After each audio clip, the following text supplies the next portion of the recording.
आयोसी जहाँ जे करे उहो माण्हू असां खां पुछे ई नथो।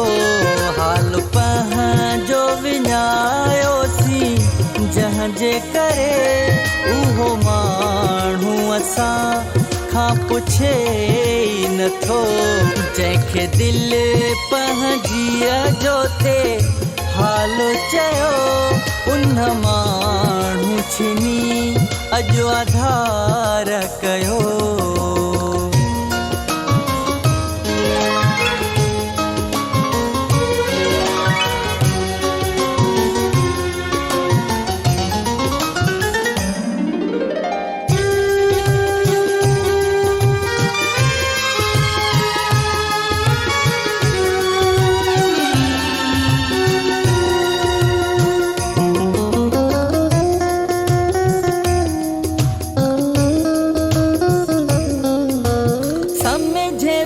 असांखे तूं यार चयो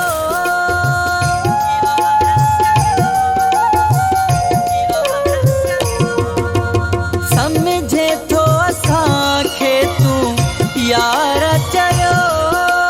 दस मुंहुं जा मिठा तोखे कहिया भरियो।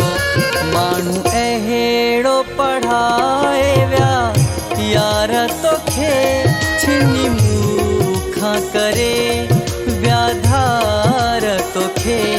जंहिंखे दिलि पंहिंजीअ जो ते हाल चयो उन माण्हू छिनी अॼु आधार कयो।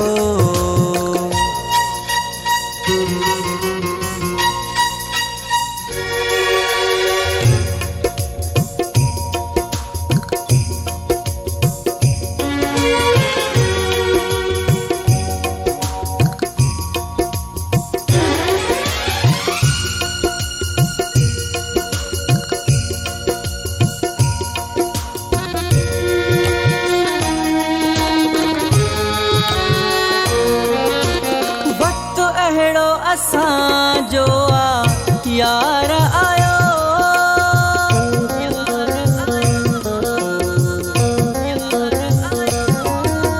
वक़्तु अहिड़ो असांजो यार आयो। पंहिंजनि मां बि न कहिड़ो आयो।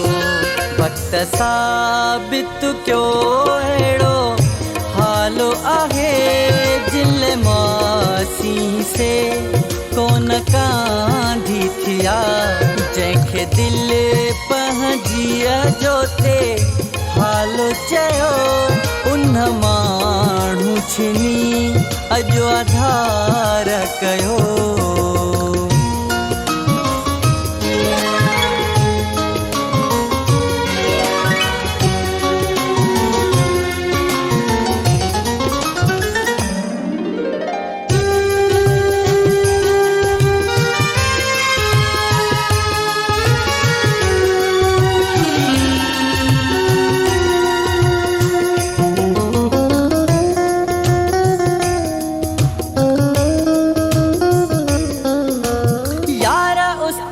शबीर भुल अथई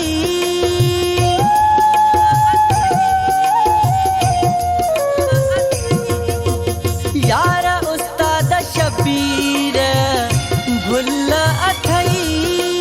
जिनखे थो चाहीं से न गुल अथई।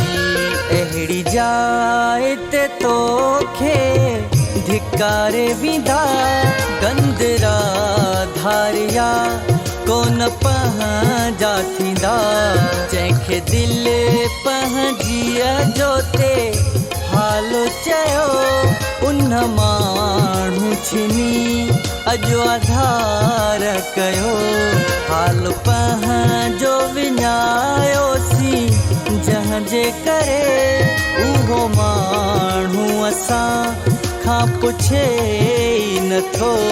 जंहिंखे दिलि पंहिंजीअ जो ते हाल चयो उन माण्हू छिनी अॼु आधार कयो।